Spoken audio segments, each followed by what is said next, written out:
All right, you're watching the Power Hour. The Power Hour is brought to you by Kaya. Kaya is refreshingly different. Uh, we're back again today with Nakula Das. He's no guest; he's just a regular here. Nakula, how are you? I'm doing well, man. Yeah, it feels good to hear that. It feels like home, you know? We have Yeah, some great conversations. yeah, always, always. I think guys need to really tune into what we have to say. It's just really important what we say. Now, what are we going to be talking about today? Yeah, we thought we would talk about the porn pandemic. That's what I'm calling it, right? The porn pandemic, The right? porn pandemic. It's the real pandemic. It's the unspoken pandemic that is just ripping at the fabric of our society silently, deadly. It's kind of like, like just like this deadly silent thing. Yeah. And the first step to, releasing its fangs on society is to call it out and to talk about it and really talk about what's going on and how pornography is really affecting our culture and our society. Right. How much social media has a play on this? It's huge. I got some stats there. I quickly like just brought up. Um, this one is from webroot.com. 35% of all internet downloads are related to porn. Right. 34% of internet users have experienced unwanted exposures to pornography through uh, pornographic content through ads, pop-up ads, misdirected links, or emails. Wow. So Wow. there's like, yeah, it's huge. And I've read other stats. I've had other stats in different talks I've done where it talks about like something like 36,000 people every second are logging on to a porn site. Over $3,000 every minute is spent on adult content. Wow. Feels like I'm in the wrong business, right? Yeah, Now, yeah, yeah. It's huge. It's close to $1 trillion industry, and that's just the adult content industry. What people don't realize, or what they fail to realize, is how much the other industries that are darker and more illegal, like oh, trafficking yeah. and such, are all out tied in. They're all the same players. It's the same games, right? That's being run, and one also feeds the other, Right. right? It Now, feeds the demand for it. It fuels it. yeah. Now, we're definitely in an over sexualized world we live in today, man. I mean, you're scrolling on Instagram, whatever the case may be, and you're just seeing all kinds of stuff. Yeah. Where over in China, they don't see what we see on social No. media. A lot of their content is educational.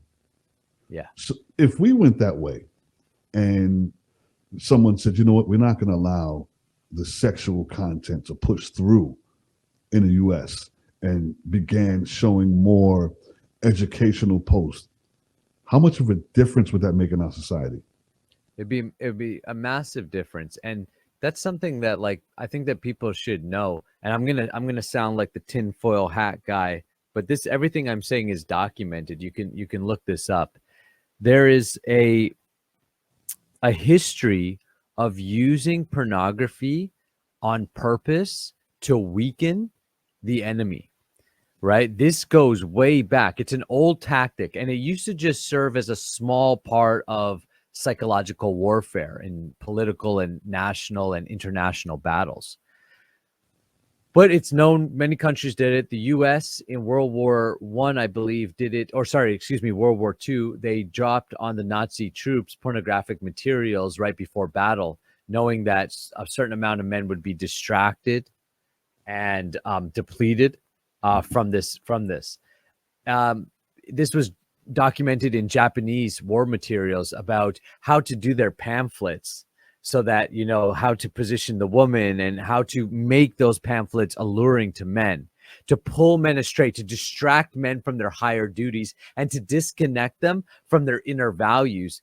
And ultimately, and this is where it becomes a spiritual battle, this is where societies who push God out of the society, generally through the form of religion, like Christianity, I believe, is under a major attack Big time. overall, right? Big Big time. time. Like, it's like they want to push Christianity out. And I don't think it's just Christianity overall. It's going to be all religions, other than maybe a few, more like extreme religions or religions that serve more of a military purpose. Right. And so the challenge is when you push religion and spiritual principles out of the society, which is what we have now, state-sponsored atheism, essentially, right?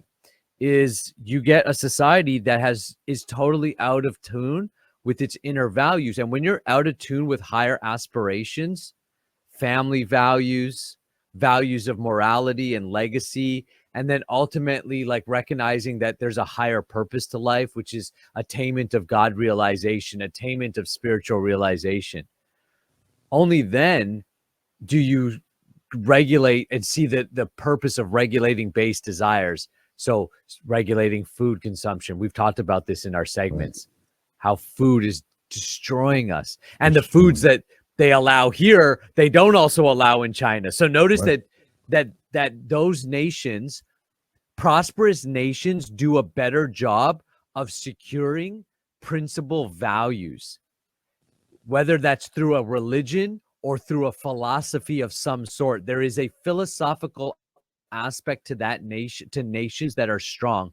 And you'll see that they focus on education and inner development or inner quality character of their people. We don't do that in the West anymore. So what do? We're chasing base desires. Let's get laid and let's get paid. That's the music. That's the messaging. That's the entertainment. That's what we reward. What do you think the distraction? I mean, we know it's a distraction, porn, lyrics and music. What do you think they're distracting us from? From ourselves, our true nature. It's spiritual. They don't want us conscious. They don't want to know, oh, I am part of God. God and me are one in some sense. We're separate and one at the same time.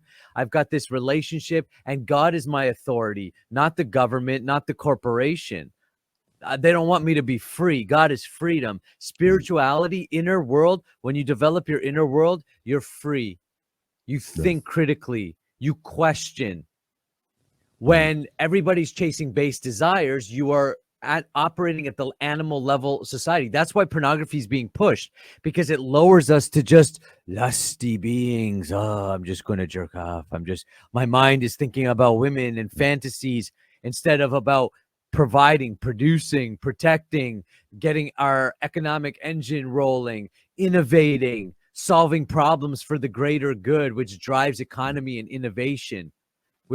Where's that? None of that exists when a man is just solely occupied on, I need to eat and I need to put it somewhere. Now, exactly. Now, I see, on social media, just across the internet, a lot of people are starting to actually move to China, abroad. Yeah. Well, because people historically have gone where the opportunity is to live a more prosperous life. And the West is no longer presenting that anymore. And large part of that is not just we see the politicians, the current leadership, in my opinion, they only talk about it at an economical level. We have to put more money here, more money there, and then it becomes identity politics. And you said it becomes like just a big show. No one's actually sitting down looking at real solutions for people, because the solution isn't just economics. The solution is in the spiritual realm. The solution is in the inner world. The solution is, who are we in culture? Who have we become as a culture? We've become nothing more than chasing sensual pleasure all day long. And there is a consequence to that. And that's what all the scriptures of the world have told us, whether it's the stories of Sodom and Gomorrah, which I don't even care if people believe if that story is factually real or not. Right. The lesson is, when we move away from higher values, that the human form of life is ultimately for higher values. It's for self-realization. It's for creation. It's for recognizing who we are above the animalistic instincts. If not, nature, God wouldn't have equipped us with philosophical abilities, intellectual capabilities. None of that is developed in a society that's porn. And according to webroot.com, 35% of all internet downloads are related to pornography. And I've read other stats estimating 25 to 35% of all internet use daily is pornography. That's 25 to 35% of our thought power. If the internet represents our collective thoughts, which essentially does, Right. 25 to 35% of our collective brain as a whole, as a unit, is in like lower than the animal's degradation of consciousness and activity. What you Wow. could be spending your time on. Wow. What value production will we get from a drugged out, lusty, depleted of their energy and creativity nation? Yeah. Where do you see this country, world in the next 10, 15, maybe 20 years from now? Better, worse, the same? The same, man. Nothing's new under the sun, right? Like there's not, everything that's going on has always been going on. People have been doing wild craziness. They've been sacrificing people. Pornography's been going on. It's just that we are in an empowered technological age. So therefore, every single person is more empowered. Everybody has a voice. Everybody's got a media platform, right? It only used to be in the hands of a few. And there are people who want to just keep it in the hands of a few. But and the argument is that we need to censor. The challenge is as soon as if you allow someone outside yourself to censor you, it will always feel like a form of giving up your freedom. And inherently we are free. So it means we must self-govern at a higher quality. We must become people of higher integrity and character, which cannot happen when we're simply chasing base desires and our education has been degraded down to educating on nothing. School is a joke these days. Tell me about it.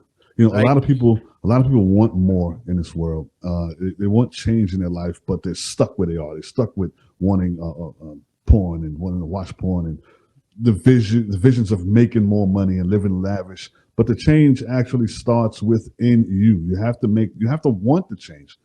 Yeah. You know, you have to cut out whatever it is that's keeping you down there. You have to cut that out and you know, go after what you believe in life and remove the distractions. You've got the first part to quitting pornography that I train with my guys is you need vision. Vision. Right? Vision. Without vision, the people will perish. You need vision. Everything starts up here. That's right. What are you thinking about? That's what I'm saying. That's why I mentioned that. Like, if 25 to 35% of our tribe, the human being tribe, is spending their time on pornography, which that means they're generally self-pleasuring, which means they are castrating themselves and their very energy to go and be creative. And that's why, to loop it back to why is the military portion, why does the military do this? This was really heightened. Over the years, this tactic has been getting heightened and heightened. And now we've got cell phones and now we can push content easily, bypass parents, bypass check marks, and push content into the society, into the collective consciousness. If we don't defend what's being pushed, we defend our land, we have to defend our mind with as much value as land or gold or food or water. We have to recognize that there's a battle for your mind, your attention. What is shaping you is what you're allowing into yourself. So when you have to think about such a massive influence that pornography has on our society, it's shaping our culture because sex is part of our culture, our beliefs, our values around sex. It makes up a massive amounts of our thought energy and therefore our culture and our attention. Right. We have to remember also that, you know, people watching, we are in total control of what comes into our mind. We're able to filter out what we want and what we don't want. So, you know, life is about choices. You make the choices and consequences. You make the choice. Yeah, I was going to say, we can reduce the effects and the damage that pornography is happening in our society in two ways. One, which is the most important, is the cultural way, meaning having this conversation, opening up this message, talking about it more and more and more, finding more opportunities to speak openly about what's going on, and then inviting people into the discussion, inviting people like that understand also, and this is the second way, legislation and what we can do from a law perspective to at least tighten the restrictions. Pornography is so easily accessible. That's just part of the problem. Part of the problem is that it plays on a natural human drive, right? Sex is not bad, but pornography is not sex. I said someone else has to be involved, you know. If you're by yourself, if it's you and a screen, it's not sex. It's the illusion of sex. But and what that does for men especially, it depletes us of everything we need to actually get the reward nature has given us, which is sex. So men at an unconscious level, we're driven to have sex. So are women, but the way we express it is in different ways. When we are restrained, when we control that energy, then what happens is all of that drive that leads us to watching pornography or self-pleasuring, all that effort, all that time, all that energy now goes into, well, I still want to get it, but I'm not going to trick myself to believing I'm getting it. What I'm actually going to do is develop myself into the man who deserves it. Oh, what does that look like? I got to provide, I got to protect, I got to produce. I got to get those projects done around the house. I have to have vision and lead my family. I've got to make decisions. I am by nature's design, the economic engine. Get up, go to work, make shit happen. Let me ask you. Let me ask you this: what about the guy who says, "You know what? I have a serious porn addiction, but you know what? I'm gonna chase my dream. I'm gonna become successful." When he reaches that point of success, financial success, does it get worse? He has more money. He's able to make more things happen. Does his porn addiction get worse? Yeah, like any addiction, right? Yeah. Your money empowers you either in the negative or positive. Just like technology has empowered everybody, that is neither technology itself is neither to blame. Sexual energy is going to be expressed. It's just a matter of how. And when you get empowered with financial resources, it's just going to allow you to, like take what's fantasy into reality, and now you can get into some serious trouble. And again, people have got into serious trouble. Think about how much reputation is lost. Like, let's just go Tiger Woods, Bill Clinton, right? Schwarzenegger, right? All of these guys could have used a conversation around what to do with that energy and not to allow it to control you. It controls us as men, and that's not a bad thing. It's like, what is the highest purpose of that then? And that's, again, where we go back to the spiritual values. It's actually like sex. We used to say sex is sacred. Sex is something you do with someone you love. It's something that's special that you do. Now it's just like, yo, just go have it, go have it, go have it, It's like, yeah, man. We're running out of time, man. Yeah, we gotta, man. I love these conversations. If you're watching, I encourage you to tune in each week for these conversations. If you want to chime in, we'll chime you right in. All right. Now you're watching the Power Hour right here on Soul TV. I'm your host, DJ Larry Jones, along with Nakula Das.